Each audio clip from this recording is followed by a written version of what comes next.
Doon naman tayo sa saan ginastos. May mga ginastusan doon na mga irregular, hindi allowable, hindi allowed.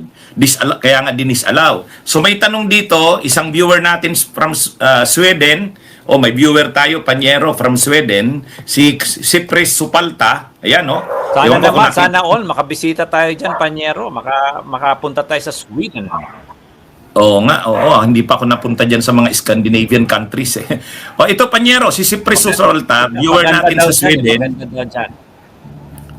Why is medicine included in confidential funds? Tanong niya, anong sagot po diyan? Yun nga ang isa sa mga nakapagtataka at isa sa mga red flag na sinabi ng COA, no? Kung titignan natin yung medicine, yung food, tapos meron pa ng Panyero, may tables and chairs. Yan meron yang line item. You have to remember, ang budget natin, Panyero, line budget. Kung ano ang mga nakalagay doon, dapat yung nakalaan na mga dapat paggastusan. Ano? For example, medicines. Meron niyang budget na let's say 50 million for medicines. Dapat kung bibili tayo ng medicines, yan sa budget na yan, hindi yan sa confidential fund. Dahil may nakalaan na pondo para sa medisina, may nakalaan na pondo para sa office supplies, may nakalaan na pondo sa tables and chairs, na yun nga, na hindi lang medisina ang nakakapagtaka dito, Panyero. Sabi ko nga, meron tables and chairs, meron office supplies, may mga pagkain. So makikita mo na, alam mo, Panyero, di ba, lahat ito ng mga items na ito is subject to bidding ito. Kasi public funds yan. So kung dadaan kasi nila sa confidential funds, hindi na yan subject to bidding, mabilis-bilis gastusin yan.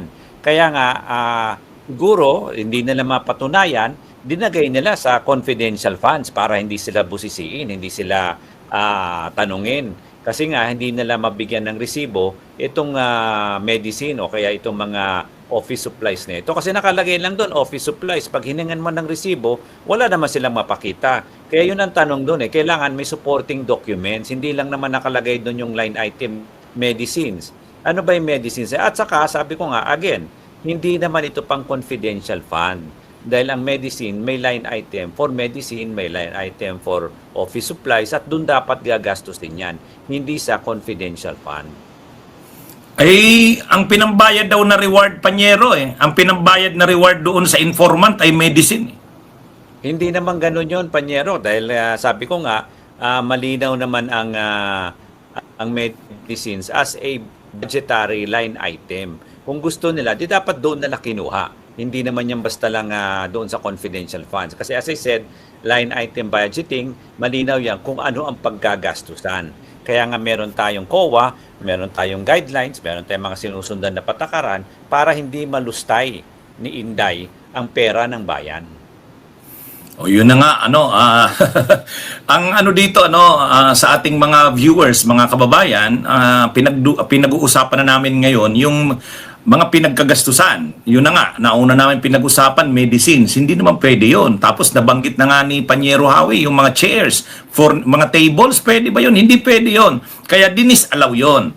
Kaya yung term na disallowed, ako kasi galing din ako napunta rin ako sa gobyerno, minsan nag-work ako, Panyero, na ano kayan mga disallowances Kasi yun na nga, di ba in-explain nung COA auditor, saan pwedeng gastusin yung confidential fund, saan hindi. Kapag ginastos mo ito, doon sa mga hindi pwedeng pagkagastusan, disallowed yung expenses mo doon. So katulad noon, ginastos mo sa medicines, hindi naman pwede, hindi allowed na gamitin yung confidential funds doon, disallowed yon. Yung mga furnitures, yung mga tables, chairs, hindi naman pwede, disallowed yon. Kaya maraming disallowances ang tinanggap ng Office of the Vice President at ng DepEd. Pinadalhan sila ng notice of disallowances sa maraming mga expenditures. Kaya ngayon, Panyero, isa pa dito, hindi lang yung pagiging disallowed, yung excessive, yung sobra, excessive yung paggastos, extravagant. Imaginein mo yung Panyero, yung safe house. Paggastos, 11 days, 16 million.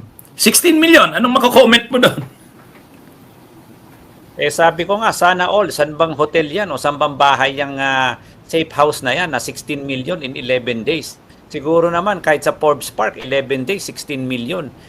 Magre-renta ka lang doon ng bahay. Mga nasa 400, 500,000 per month. hindi naman yung per day, no? Per month yun. So, saan kaya nila binahay ito o hinaus? At saka, siguro pati yung inodoro doon, siguro ginto, kaya ganun kamahal. So, ewan ko na lang. Kaya nga, yan ang mga red flags, yan ang mga kasama sa siguro tinanggal nila at disallow nila. Kasi nga nakakapagtaka.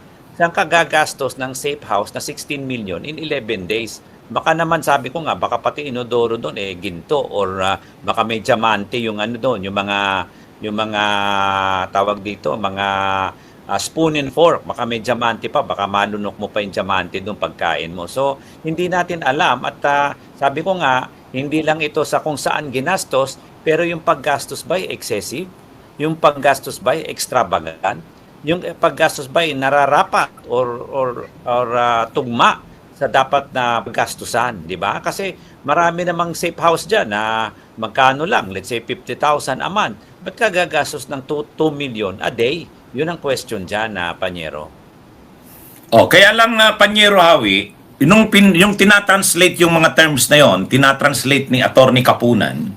Sabi niya yung mga terms na irregular, excessive, extravagant, ang translation ng irregular, ang sabi ginaid na ni Presiding Judge Chis Escudero, irregular is di pangkaraniwan. Pero after noon, mayroong mga nagko-comment na netizens, hindi. Ang ibig sabihin ng irregular, hindi naman di pangkaraniwan. Kumbaga, hindi tama yung pinagkagastusan. Kasi pag sinabi mong di pangkaraniwan, parang hindi mali yung pinagkagastusan mo. Pero pag sinabi mong irregular, mali pa rin yung pinagkagastusan mo. Kaya nga irregular. Ikaw, anong thought mo doon, Panyero Hawi? Tama nga, kasi kaya nga kailangan yung nag-i-interpret, 'di ba, sa Tagalog, sa English, malinaw yung interpretation. Alam natin 'yan, nagtatrial tayo, Panyero. Kaya nga dapat kino-call out natin 'yan. Kunyari, if the prosecution is not amenable to the interpretation, pwede na lang sabihin 'yon at pwede na lang i-bring to the attention of the trial court or the impeachment court.